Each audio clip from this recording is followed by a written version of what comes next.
Hi students, welcome to HSC Biology and Module 5, Heredity. This is video number 22 and we're continuing our look at Mendelian genetics, this time looking at the phenomenon of codominance. Just as we have previously here, we're about modelling the formation of new combinations of genotypes produced during meiosis, but this time interpreting them in the context of codominance. So this time what we're about is to look at variations in those basic Mendelian ratios, and hopefully you've already got one example of that with sex-linked inheritance.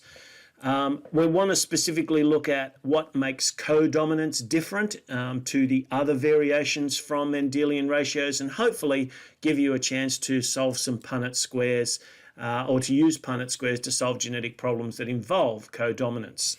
So what we've looked at so far is this idea of Mendelian ratios, and when we've been looking at autosomal dominant traits, we've noticed that there's two very important ratios for us to look at, and I'm going to ignore dihybrid crosses for now and just focus on these monohybrid crosses, so just one trait at a time. In the genotypic ratios, we have 1 to 2 to 1, and that pretty much relates to the two homozygous expressions of the allele, so say a big B, little b, and we have one of each of those, and then we have two of the heterozygous conditions, so big B, little b, for example. Now what we've done is we've interpreted those genotypes, so if, for example, I just write those down as examples for you, so 1 big B to 2 big B, little b, to 1 little b. So this would be a classic example of a monohybrid cross, two hybrid parents, both with each allele being crossed, and it's looking at the Punnett square that's produced. And as a result, we get our 1 to 2 to 1. That's not going to change, at least the letters may change, but the ratio is not actually going to change. What's actually going to change is the way that we interpret the hybrid condition, the way that we interpret this heterozygous combination, this big B, little b. Because when it's autosomal dominant, then we assume that as long as there is one of the dominant alleles, then that particular trait will be expressed, and hence we get this ratio of 3 to 1. So this is 3 lots of the dominant trait to 1 lot of the recessive trait. Now there's a couple of examples where this interpretation, so the main calculations don't change, but the interpretations do, and this is particularly the case for two equivalent but not identical variations from the Mendelian ratios, which we're going to look at in this video and the next one, called codominance and incomplete dominance. And we will also talk about multiple alleles and blood groupings. A, B, O is probably the best example of multiple alleles, but I'll deal with them in a future video. So we've already done sex linkage. We kind of understand that that's the non-autosomal genes that are being carried on the X and the Y chromosomes, and because of that there are differences in the way that the two genders or the two sexes inherit those particular genes. So let's look at codominance, and we'll quickly distinguish between codominance and incomplete dominance, but then we'll look at incomplete dominance a little bit later down the track.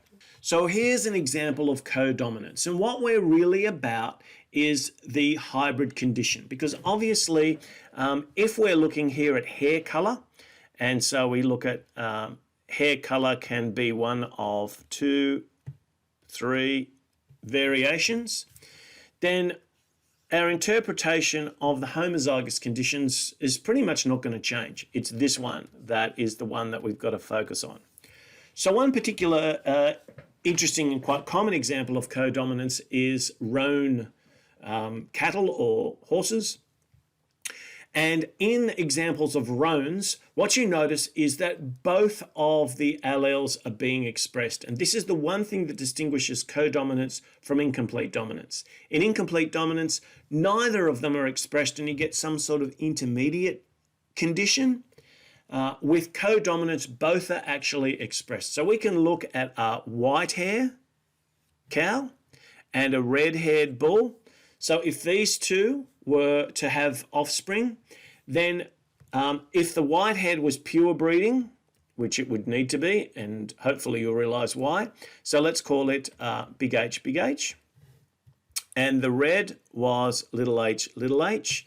Then obviously the only combinations that we can have are a big H with a little h. Now, if this was autosomal dominant, then we would say, well, if the white was dominant, then all of the offspring would be white. What we find, in fact, is they're what's called strawberry roan.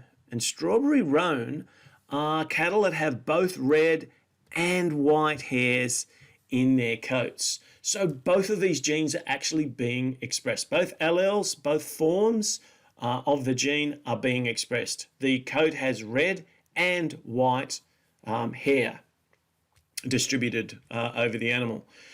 This is an example of codominance. This is one very important example where both of the alleles are expressed in the heterozygous condition. So when we've got a big H and a little h. Now sometimes you'll see examples where the two letters may be WW for white and capital R for red, and that sort of is helping remind you, if they're both capitals, that when they occur together as a WR, that both of these need to be expressed.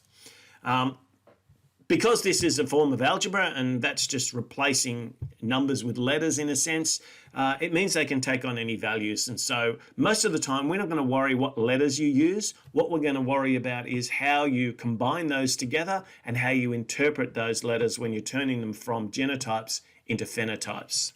So here's an example, and I've used the capitals to sort of try and help you with this a little bit.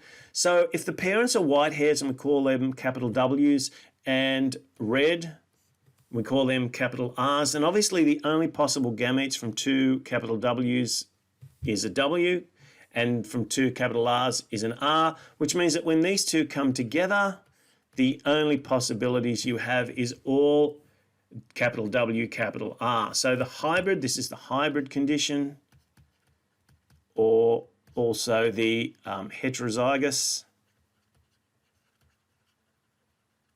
condition. And so our interpretation is that these would all be strawberry roan.